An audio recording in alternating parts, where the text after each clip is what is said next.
Dr. Shabir, welcome to Let the Quran Speak. Pleasure to be on.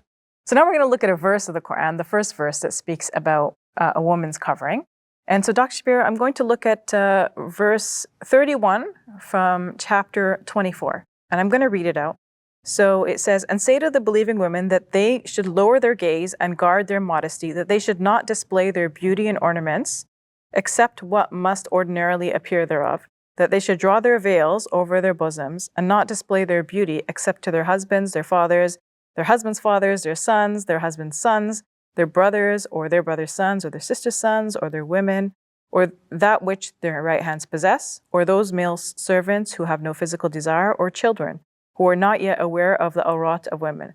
And they should not stomp with their legs, lest they reveal what they hide of their ornaments."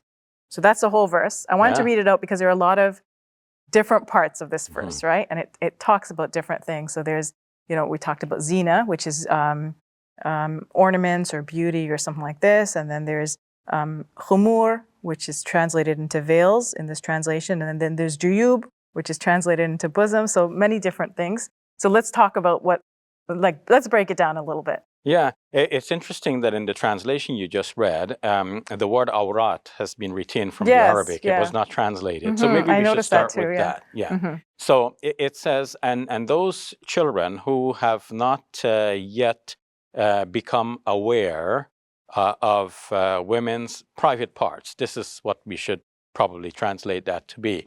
So awrah is something that is that should be protected and hidden, and you don't want to get exposed. So in the Quran it is mentioned that some people making an excuse so that they wouldn't go out into the battle to defend the frontiers of the Muslim community made the excuse that our dwellings and so on will be awrah. It will be like, this has to be protected. So they're staying there.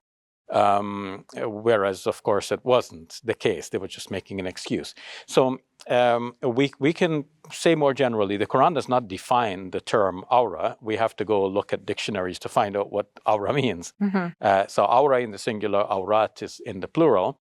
So the Quran is taking a lot for granted. Like people already know about life. The Quran does not start from scratch. Let me tell you all about life. So it assumes that people know something. Yeah, so people know the meanings of words and so on. So this we can pass over fairly quickly by saying that it means that the woman can expose her beauty and ornaments to a number of different categories of persons. One category is that boy child who is not yet aware of women's parts. They're still in the age of innocence. So now, another term that is mentioned that's related to this is the word farage in the singular, and it's mentioned in the verse in the plural. وَيَحْفَظْنَ فُرُوجَهُنَّ. Let them guard their furuj. So what is meant by furuj? Faraj in the singular means something like an opening. And the plural, of course, would be openings. So, God says, look at how God has created everything. If you examine the skies, for example, you would not find that there is any furuj in them. There is no cleft. There is no. Everything is neatly put together. So the farj is the cleft or opening. So it seems that this is a way in which, not that it seems, it's clearly so that this is the way in which the Quran is referring to the genitalia. So genitalia has to be protected, has to be covered. We cannot use these in ways that are contrary to God's permission. So we're permitted to have sexual enjoyment within marriage, but not outside of marriage, and so on. So the term Zinah.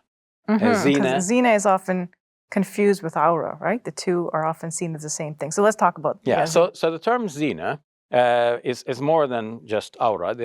Zinah is something that is extraneous. It is what Lane's lexicon puts it this way. It is something that is that is added to give beauty to the person, and it could be intellectual, like the person's knowledge would add to maybe the attractiveness of that person or whatever, or the quality of that person. So this is anything extraneous or extrinsic to the person is Zinah.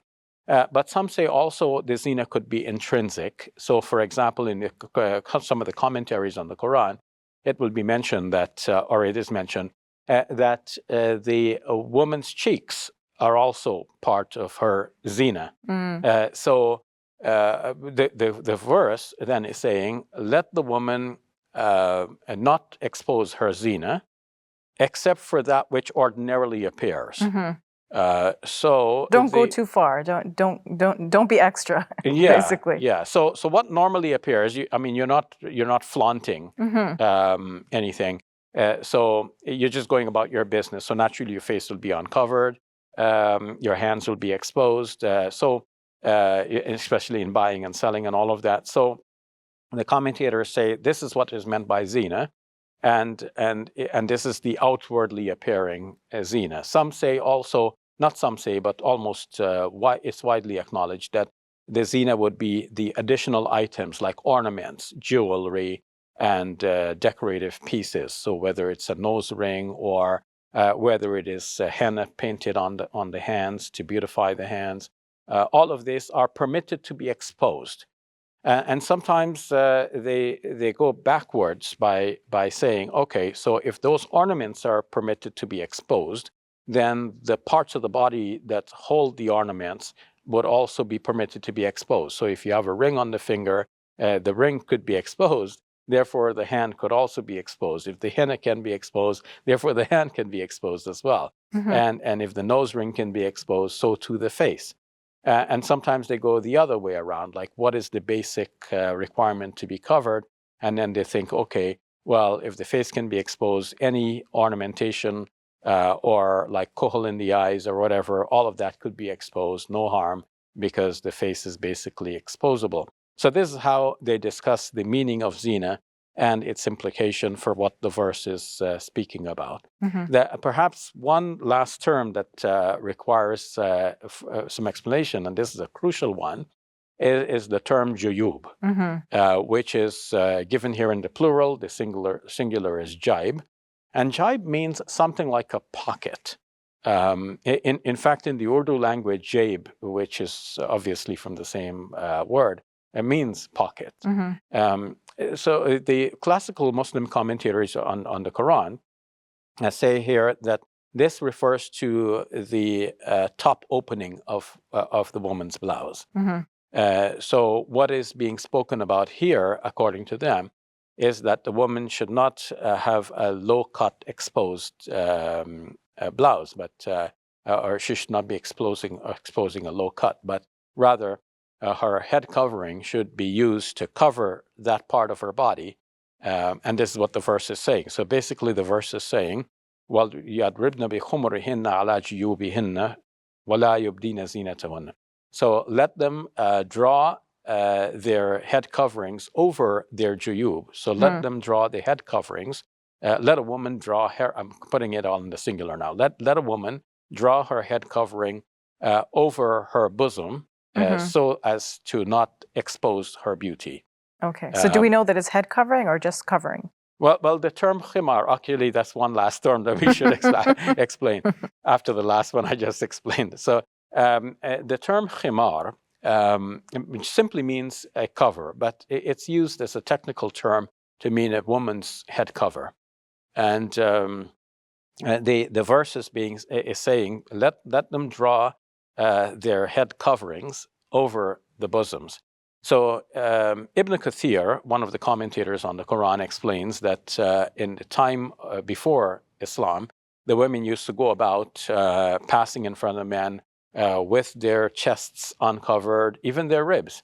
And the Quran is basically telling women to draw their head coverings over the front of their bodies so that that part would be covered. So apparently the women were throwing the tail ends of the head cover behind their backs and exposing the front. So they were covering their hair, but what they were exposing was more worthy of being covered than the hair. So it was important for them to bring the ends of the head covering to the front of their body, almost like Muslim women do nowadays. They just pin, often they have the head covering going over the head, and then the two flanges are pinned together under the chin. and so that covers the front part of the body. So something like this is what is being explained in some of these classical commentators, in some of the classical commentaries on the Quran. All right, we'll leave it at that. Thank you for your time, Dr. You're welcome. Support us today and help us share the message of Islam with people across the globe.